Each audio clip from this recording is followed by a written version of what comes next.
Don't let yesterday take up too much of today. Hello, and welcome to Season 2, Episode 8 of our podcast series, the podcast that inspires and educates through the sharing of real life experiences. I am SHEILA, your host, and with me today is guest from this village girl, joining in remotely from Germany. Hello, Dani, and welcome to Podcast with SHEILA.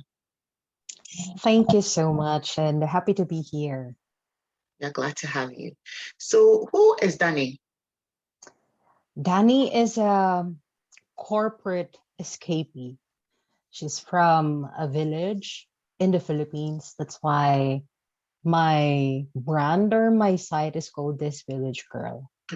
And I quit my job without any plans, any savings, any reasons why I wanted out. All I wanted was just not to be part of something called life or adulting. I didn't want to participate, and so that was me already moving from the Philippines. I was already working for a bank, and then it was the job was paying good, and I was already having fun and all the things that an adult who's enjoying everything that the money coming from the job is allowing her to do, however still felt empty.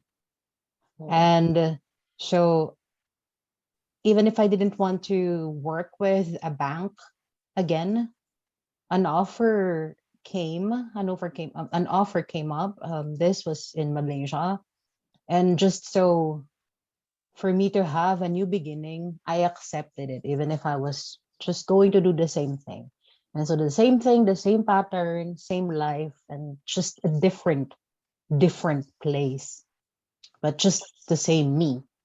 And then just one day I realized that I didn't want it anymore. And so my parents were in Germany that time. And so it was like a silent scream for help and cry. And so I went home to them. But a reality that I needed money to fund the life that I wanted, even if I didn't know what that life was at that time. I didn't know what kind of life I wanted to have or wanted to live. And so I just tried and tried and tried, and I hopped from every odd job that I knew that's available. Everything that comes up, I was just, picking it up. And I was peppering my life, my days, just not to have any vacant. And I dated and I tried all those just so I would not, deal with the reality that there is something about myself that, doesn't fit, doesn't quite, didn't fit. And it was a mess.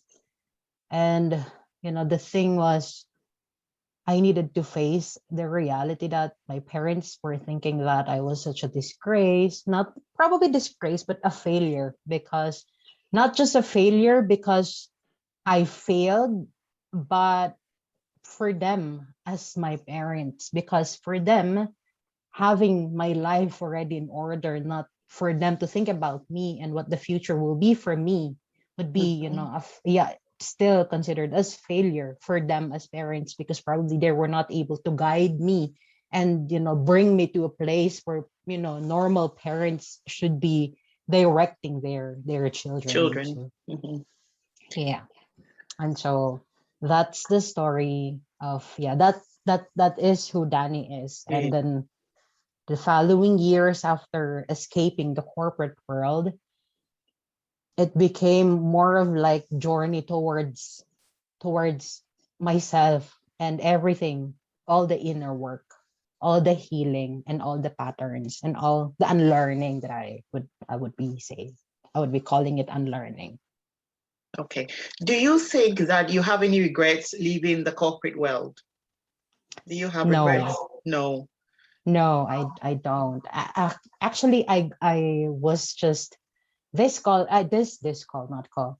This question I got 2 days ago.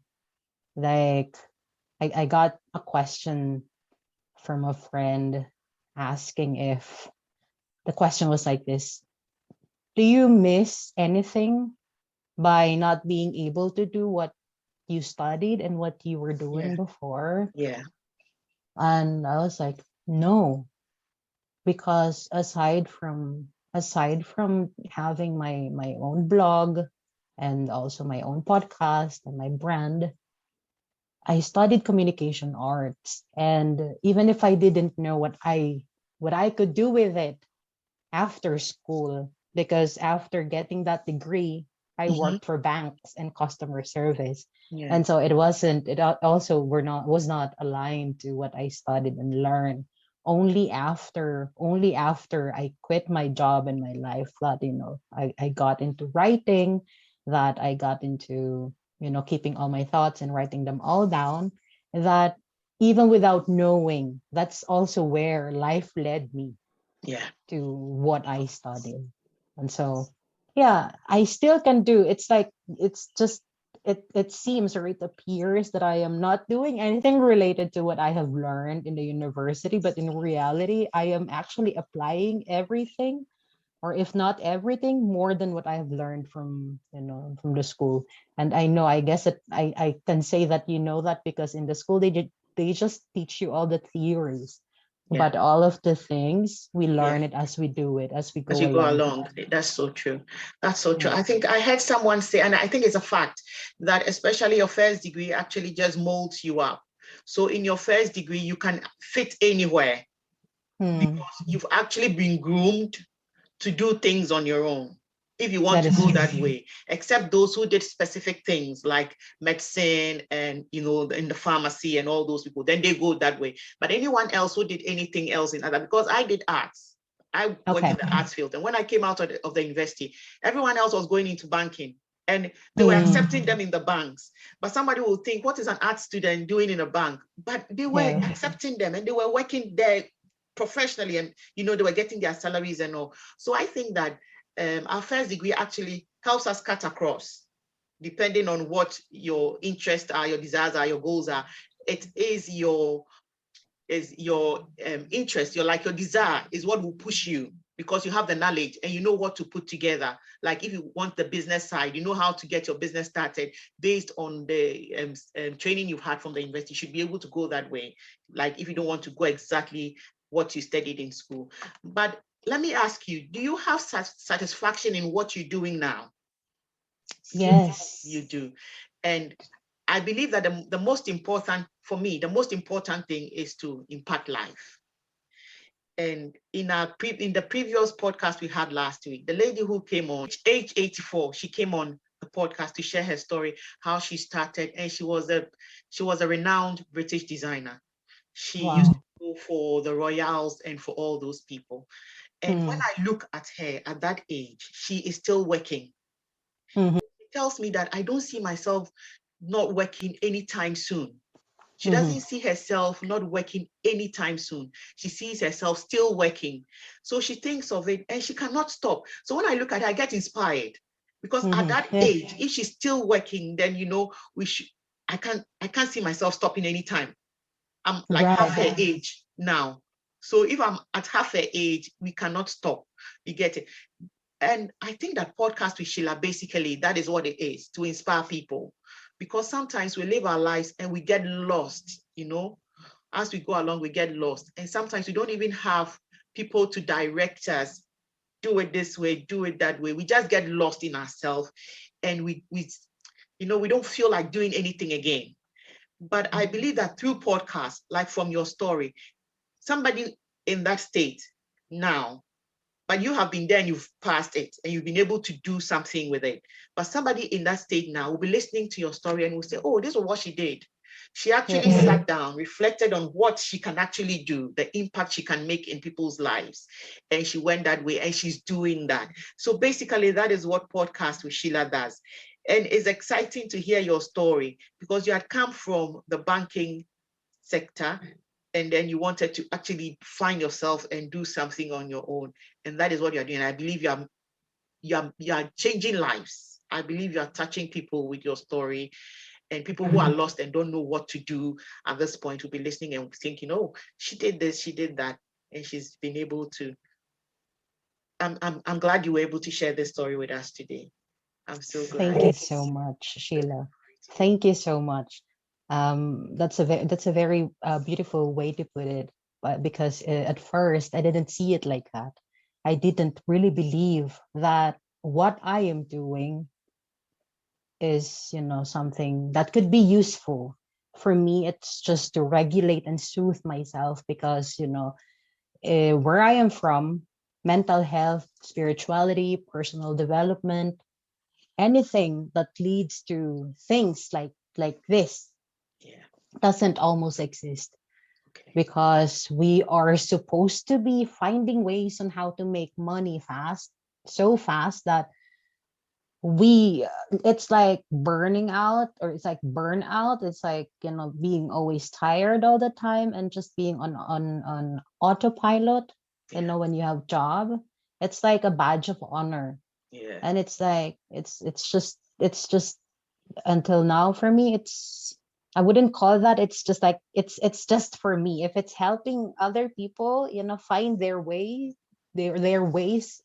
towards themselves and to what their hearts are telling them, for me, I have paid the rent for, just existing in this lifetime. And thank you so much for having me. I'm glad you came. I'm glad you came. You know, one thing, I want you to enlighten us all a little bit about the Philippines. Tell us something remarkable about the Philippines. It could be the culture, the people. I know the people are lovely because I know the Philippines and the Malaysians, they are a bit alike. I don't know if your culture Mm-hmm. and everything is, but I've met somebody from Malaysia and she was so heartwarming. She's so real. She's lovely at heart and she is pure. When you see a human being, you can say this is pure. These days, most of us, sometimes you can't even tell the face behind the face. You get it? Yeah. You look at the person and you're not sure what you are getting. But when you see this lady, believe me, she is just genuine. And I know from where you come from, most of you are like that. I think I was discussing with my husband. He said, oh, people from Malaysia, those people are really, really nice. And I think when I got ill at the hospital, the nurse who attended to me was also Malaysian. And she was so sweet. You get it? You are so sick, you can't help yourself. But when I see her, I know she'll do the best for me. You get it? So anytime she's on duty that night, I can sleep and know. So tell us a little bit about the Philippines, some remarkable landmarks. Let us learn a little bit about your country. Okay. When you mentioned Malaysia and Yeah, meeting a person, a yeah, friend from yeah, Malaysia, for me, Philippines is home. But Malaysia, if I'm going to find a word to describe how or what Malaysia is to me, it's like it. I would call it like first home, even, yeah, compared to to yeah, to the Philippines. Even if I love also the Philippines, Philippines and Malaysia, yes, I would agree with you that they're almost the same, almost the same. And the first thing, or it's the people, it's really the people in the Philippines and in Malaysia. I would not say Malaysia, but Malaysia, yeah, it to me, when I lived there for 2 years and I never had any problems with the people, the warmth, the friendliness, and how hospitable they are also. yeah, And it's not it was a bit surprising because probably that was not I was expecting that, compared to Germany, people are, in the Philippines, if we meet you, if we know that you're not from the Philippines, same day when we see you in 5 minutes, okay, you'll come over for dinner and we will show you everything. And yeah, that's it. wow, For in Malaysia, it's also like that. Okay, after, in the office, it's like, okay, let's go to Jalan Alor. Let's go to this place where we can eat durian or street food. I was like, yeah, yeah, okay, let's go. And in Germany, people are like, so they have, I wouldn't say wall, but they need more time to warm up. I get it. But so they have different kinds of warmth and friendliness and love. It's just that they are more guarded. Yeah. But when Germans love you, they really love you. Oh, wow. And the thing that I appreciate about Germans are they're so straightforward. It's like they don't wrap anything, Yeah, with sugar and all. yeah. Yeah, and They then say it that's as it the is.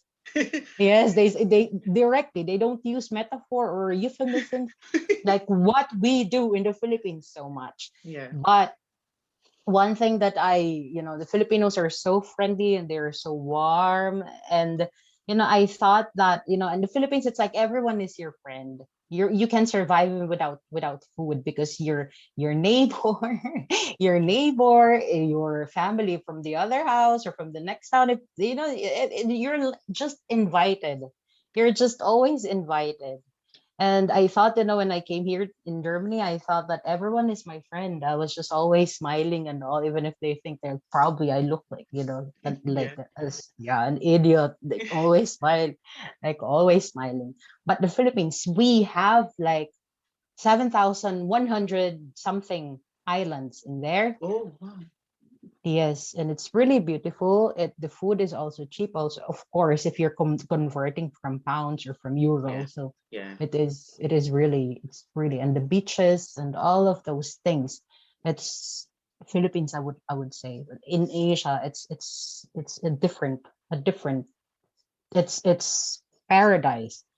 And I also lately I was getting questions like, what are you what are you doing here in a very cold Germany or very cold Europe? I would be in paradise in the Philippines. And I'd be like, in the Philippines, yes, but if you live like I was nearly how old was I when I left? Maybe 27 or Okay. before I turned 28. And so if you spent more than half of your life in the Philippines or like 3 decades in the Philippines, and then you get to live in a different country or place where you have different seasons. Mhm. You also get to experience a different kind of falling in love with the Okay. place and With the all of the people. changing seasons and the colors. But what I can say about my country is that, yeah, the food, the people, and those are our landmarks, I would say. But I would always recommend the beaches and the countryside, not so much the The city. city. The Okay. city, it's, yeah, congested, and the Okay. traffic jam is a bit complicated. Okay. But it's the people. Okay. So, what was life like growing up in the Philippines? What was your childhood like? My childhood, my childhood, fondest memory of my childhood, because we are from a village. I remember that our streets are not paved and not cemented. It's just like it's dirt road. Oh, And when it rains, it gets really muddy. And some okay. parts of it, they have holes, like little holes filled of water. And What? Okay. my uh, fondest memory would be like, it's like flood, little flood. I Okay. remember just coming home from the school and just jumping Jumping into in it, and the my puddles. Okay. yeah, puddles. And my grandmother is like, you're not supposed to do that, you're gonna get really dirty and you're gonna get Yeah. sick later. And so those are simple, really simple. I grew up really playing dust and all, just the leaves and all, as money, as play money. And we play kitchen using all of the leaves and the Yeah. grasses. Yeah. And I remember I was not born in the village. I was born in the city. City. But I think I was 5 or 6 years old when we moved back to the village. my Okay. parents my parents needed to work in the city, and then I had my brother. And I remember taking all of my toys, like normal toys there, like dolls, Barbie Hmm. dolls, Hmm. and all the jumping ropes and all. In the village, I didn't know that. I didn't know, or I was too young to remember. Like, my playmates there are like, hey, come on, let's play. We're going to play jumping rope. And I said, yeah, okay, I have 2 or 3 at home. No, no, we have to go to the farm so that we can get vines. You And then they okay? vines, and they just tie it like together, like in the end, and then they convert it into jumping Ropes. ropes and Okay. jumping ropes. And I was like, no, you don't do that. No.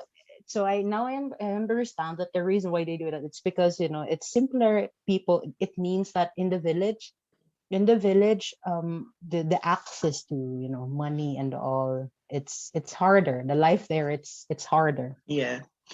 And so that's why that was their those were their toys. Yeah. And so that's a childhood for me. Do you think that sometimes when you don't have too much, you're able to reinvent? Somebody said we are at our best when we are broke. So when you don't have Mm, money, you mm, you reinvent yourself. You think of a lot of things, to be able to put things together and make it go for you. But when you have money, you get relaxed. You don't even get yeah. creative. We are very creative at our peak when we are broke. Do you believe that? Yes. Yes. I really believe that, not just because growing up in the village, we didn't have money, but I understood that in a different way when I quit my job and I didn't have money anymore. And I didn't, and I had to do odd jobs because I didn't want to be part of the corporate world again, despite, having a degree. I didn't want that. It's because, I couldn't also explain why I was behaving such way. And so I was broke. I was a young adult. I was already an adult and I was broke. And that led me to become a minimalist. And that led me to become really resourceful and extra clever, which I am very thankful, because if I did not, experience that during my adult years, I probably would not understand a lot of things. And I wouldn't really appreciate all the little things that I am appreciating now compared to when I had my job, or when my Exactly. parents were earning more, and I was just a spoiled brat because we had more money.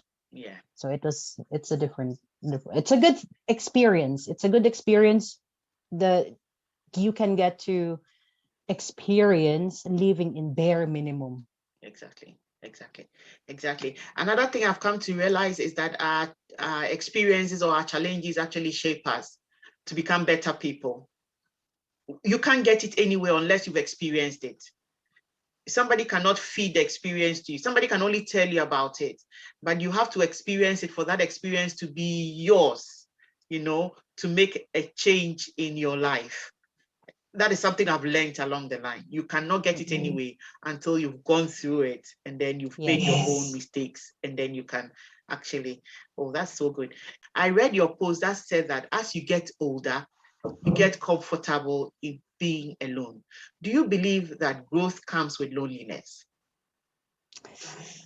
Yes. That's the saddest. There's a more, how should I phrase that? There's a sadder version of being alone. Okay. That is when you're surrounded by a lot of people, but then you still feel alone Yeah. because the connection that you're craving, you just can't get. You Get just it. you just couldn't get it. So as I realized that, being alone, it is still the biggest challenge that I am, trying to overcome.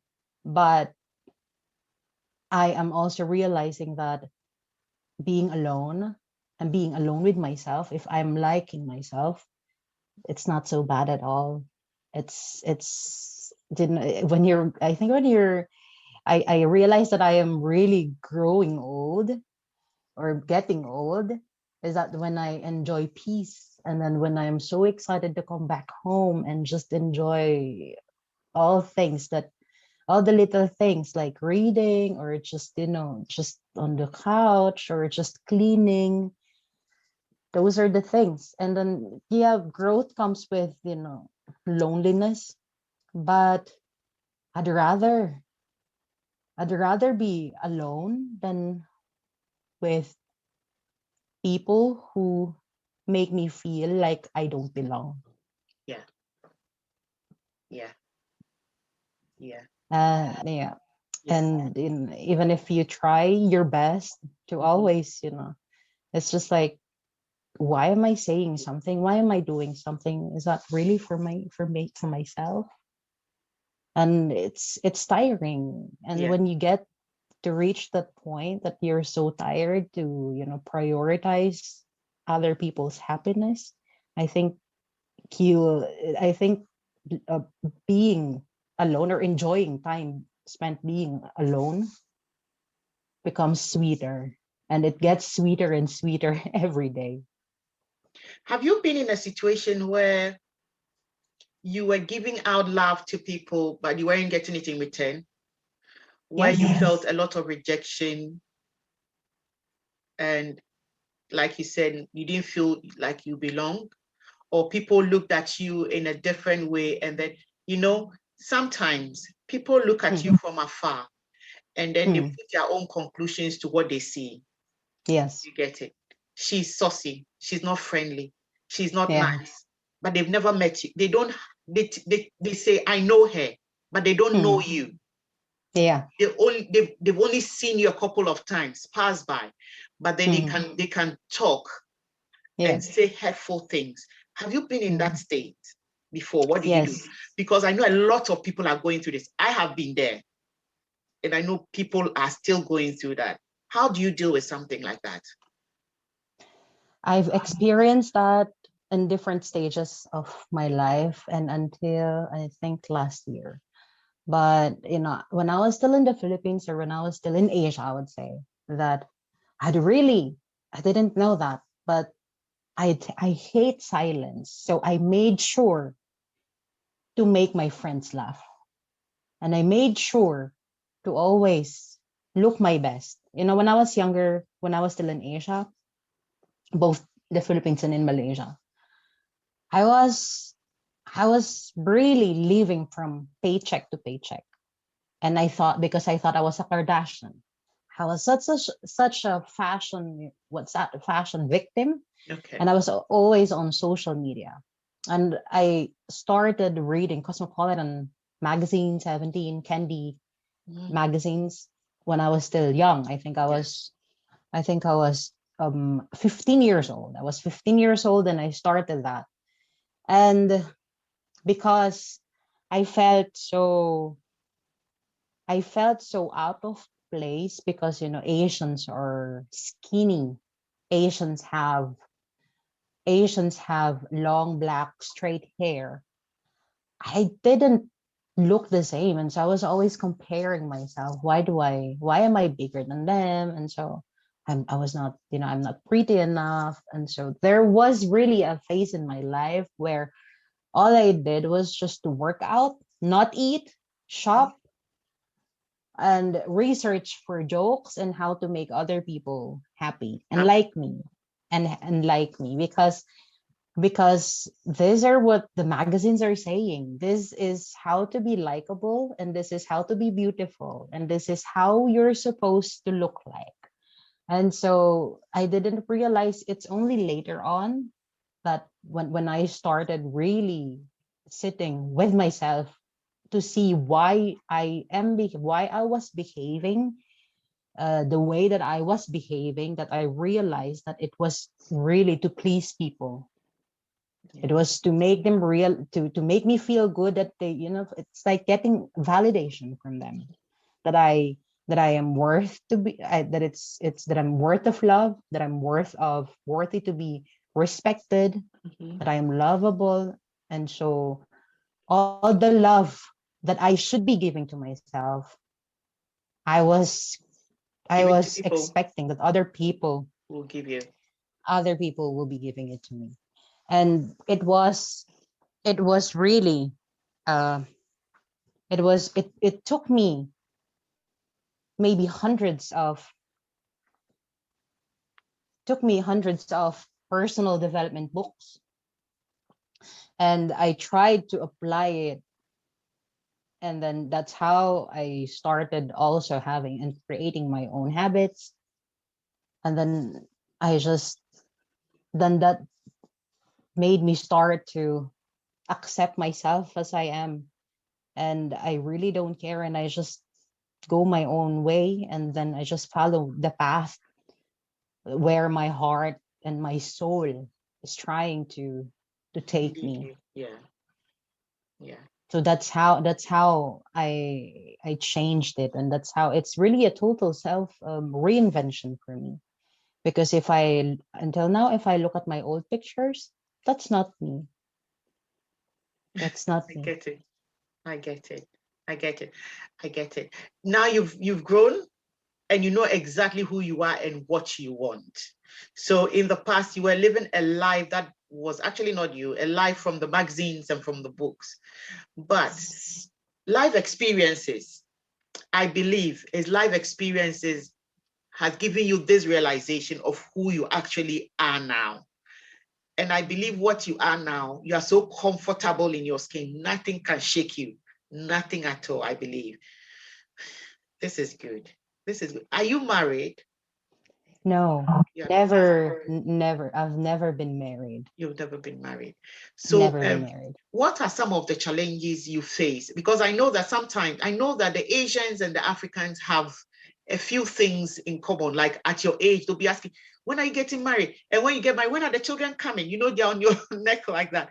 What are some of the challenges you face as a single woman? And how have you dealt with some of these pressure from the marital angle? Sheila, I am 34.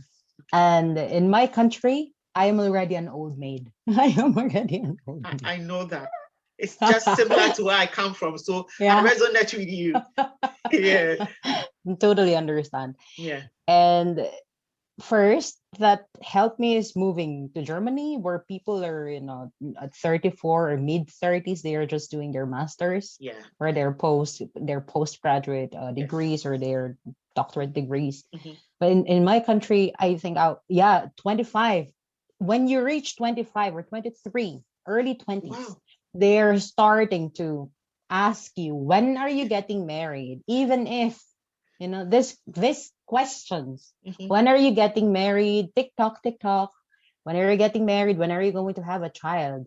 And even if we know that we're not yet financially stable, Mhm.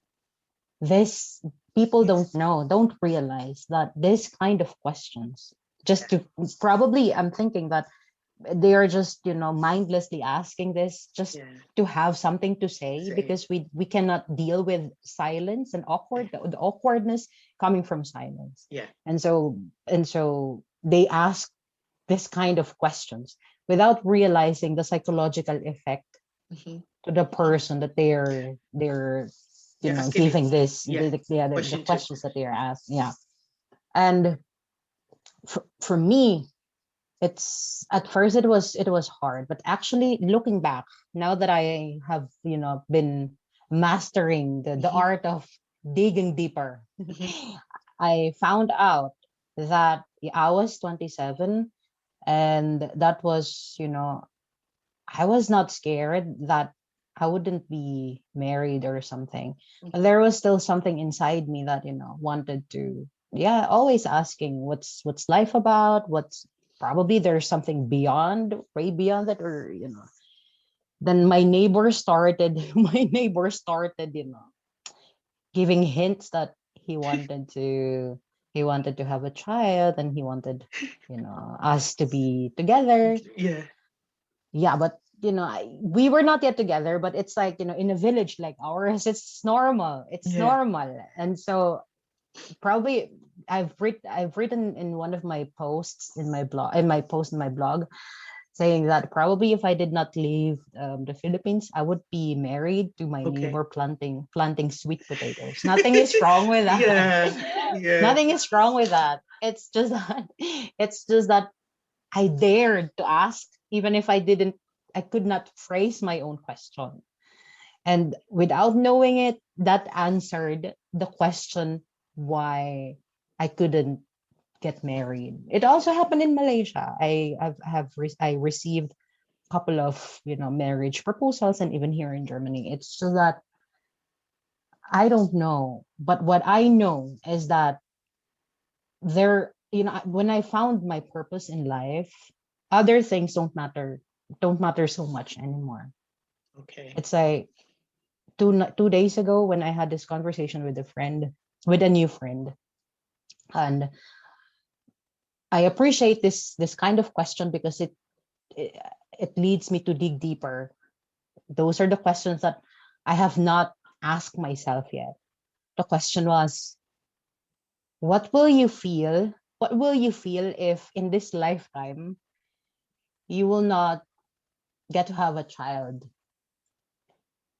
because the ex-girlfriend mentioned that the reason, not the ex-girlfriend, the ex-wife, Okay. the reason why they got divorced is because she could not conceive, and so Oh, they wanted to go to Africa to okay. adopt a child. But the guy is the guy already has a son, and so Okay. for him it's not a big deal. Yeah. For the girl, for the lady, it's like all or nothing. It's like, if I cannot bear a child, if I can't conceive, then I have to adopt.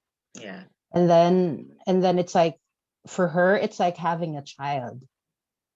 What my reply to that was, it's okay if I'm not going to have a child in this lifetime. I'm not going to beat myself up or my body for not being able to bear a child. That's not probably that's other women's calling, but probably mine is different, and Friend. it's okay. Yeah. It's okay. Yeah. It's okay. Exactly. You know, from what you said, sometimes we overwork ourselves for no reason. And then sometimes too, we also think that every woman on earth should have a child. We can all be mothers, but we may not, the children may not be ours, like from us. But like you said, you can adopt or you can help take care of somebody's child, and the person can call you mother, and it's the same thing. But we work ourselves for nothing. I remember when before I think I've shared this a couple of times or a number of times, too many times on podcasts, that I said that medically they said I couldn't have children. For me, I just lived my life because Yes. the only thing on my head was money, Mm. because I knew once I'm able to make money, I'll be comfortable. Once I'm able to Yeah. make money. So my mind was on working and making money, working and making money. So having children was at the back of my mind. So when I met my husband, I think the first thing I told him was, medically, they said I can't have children. And he said, when I look at you, there is nothing telling me you can't have children. Mm. Nothing tells me you cannot. So Mm-hmm. he ruled that out. So I was there waiting. If it comes, I'm fine. If it doesn't, I'm still okay. But it Yes. came. And when it came with challenges. You get it? So I think sometimes we work ourselves for no reason. Like when they told me I couldn't have children, and I was, every time moaning over it, thinking, am I going to have children? Am I not? Am I going to have children? It's actually taking the best of you. So instead of focusing on something productive, you're always worried about the children. But sometimes when you take your mind off that, you see the children just come when you're not Yeah. expecting it. You just get pregnant and the children are here. When you're not expecting it, the door just opens. But when we keep pressuring ourselves over one situation, then the situation just brings us down and we don't get the best of ourselves and we can't do anything else. Oh wow, this is nice. And I'm great the conversation has gone this way for us to be able to bring out, this part of it for others to know that we don't need to overwork ourselves when something is not happening. If it's not happening, it's not happening for a reason. At the right time, it will happen. But Alignment. yeah, yeah, yeah. What can The you say? perfect timing. Exactly, the perfect time, it will. What can you say to someone who looks in the mirror and hates what they see? I don't like my face. I don't like this. I don't like that. Oh, my tummy is too big. My arms are too big. Or what? Or you can look at yourself. Why are things not working for me? Why am I not getting a job? Why am I not married? Why am I not having a job? Like, what can you say to somebody? We've talked about this, but what specific can you say to somebody like that? They look at themselves in the mirror and they don't like the image they see. What can you say to them? This is a very good question Yeah. for someone who had looked in the mirror and hated what she saw. For me, what worked was just saying to myself, I love you. Yeah. Even if most days I did not feel that what I was saying to myself, that I love you, it didn't feel, real even to myself. But every day when I started saying that, just say to your face, to your body that I love you. It's one day it's going to click. And Yeah. then, for example, my stomach, my arms, and I said my hips or my thighs. I was like, thank you so much for allowing me to run or to walk 15 minutes today. Change your words to affirmations and Yeah. gratitude. Yeah. That instead of looking for the negative ways, it's hard. I know it's so easy to say. It's so easy to say this, but the application, it's really hard. But these affirmations, once you have, reframed or rephrased all of the limiting beliefs and the negative words that are inside your head, it takes time. For me, it took 33 years. For me, it took 33 years for that. Or probably when I could not remember anymore. Maybe I was 5 or 6 years old when I saw my cheeks, and my parents, even if they didn't, if my parents or my family didn't really realize the effect of their words. For Yeah. them, I was like the bouncing cute baby girl, the Yeah. chubby little kid. Yeah. And they would call me in my language, you call a person who is on the bigger side taba. Taba means fat Okay. in our language. They Okay. gave it to me as my nickname. Nickname. And so it's in me. It's inside me. It's embedded so deeply in me that whenever something goes wrong, I would automatically blame that fat kid, that fat word, Yeah. that I am not, worthy of attention, any value. But my parents or my family or my loved ones didn't intend that. They just found me cute, and then they gave me something like a pet name, just so Mm-hmm. we would be, like we're close, Yeah. like a term of endearment. Yeah. But Yeah. the psychological effect was so bad Mm-hmm. that even until the time that you're already an adult, it's still there. Yeah. Yeah. And so for someone who's hating their bodies or whoever they see in the mirror, ask yourself first, to whom this voice or this hatred, who owns this voice? Yeah. Who owns all of these negative things that you hate so much about you? Who owns them? Whose voice is that? Yeah. Like for me, it would be like, okay, my aunt or my auntie or my aunt or my uncle, just because they found me cute when I was young. Yeah. Yeah. But because I was seeing in the magazine that, skinny girls are more lovable, Mm-hmm. they get more attention, they're Mm-hmm. nicer. Mm-hmm. And so I thought that I wasn't nice, I wasn't lovable. It's because I'm fat. Mm-hmm. And so it's what I'm going to tell the person, that ask yourself or write down all of these ugly words that you hear in your head when you look in the mirror, and then classify who owns this and how can I change? How can you change it? It's okay if it doesn't work in a year or two, but at some point, I am sure it will work. Exactly. Exactly. Exactly. This is beautiful.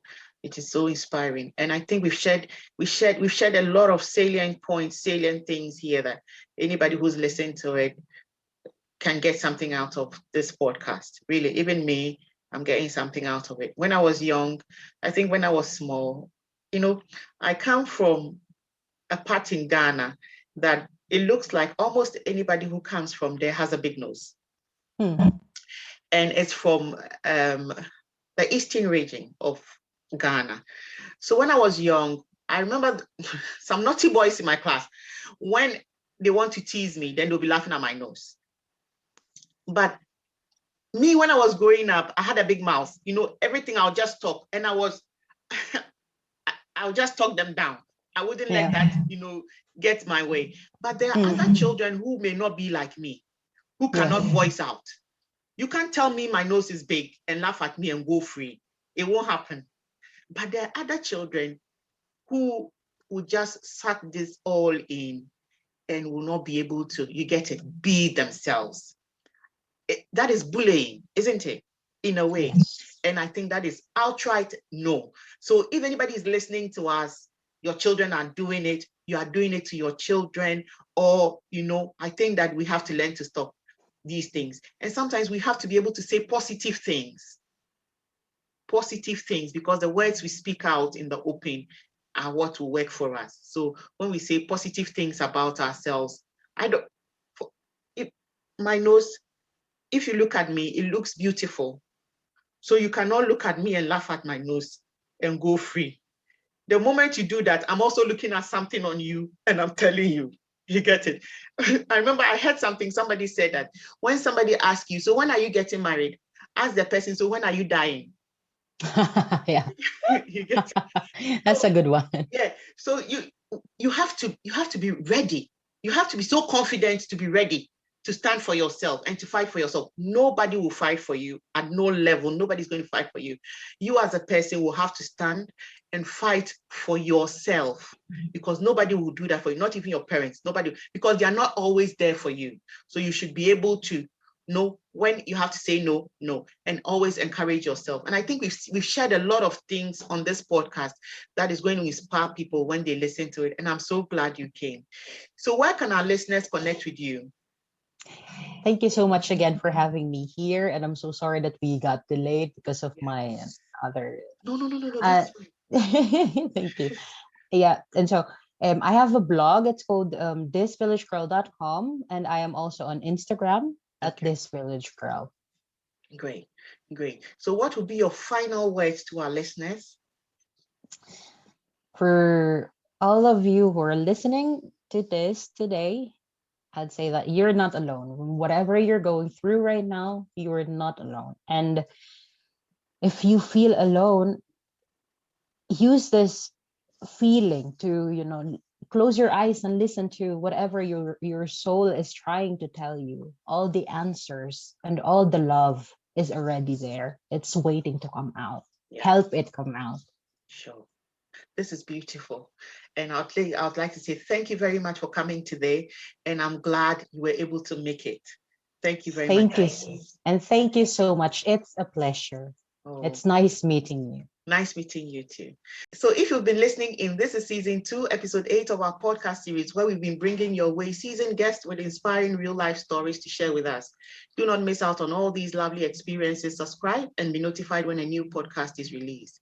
We have a video presentation of this show on our YouTube channel. If you would like to see us in pictures, just search for Podcast with SHEILA on YouTube and you would find us. On this note, we would like to say a massive thank you to all our listeners from the 18 countries around the world. This show continues to grow stronger and stronger because of your support. Podcast with SHEILA is aired on 8 listening platforms: Apple Podcasts, Google Podcasts, Spotify, Breaker, Overcast, Pocket Cast, Radio Public, and YouTube. Please don't forget to subscribe, like, and share this episode if you were inspired by it. Until we meet again in a fortnight.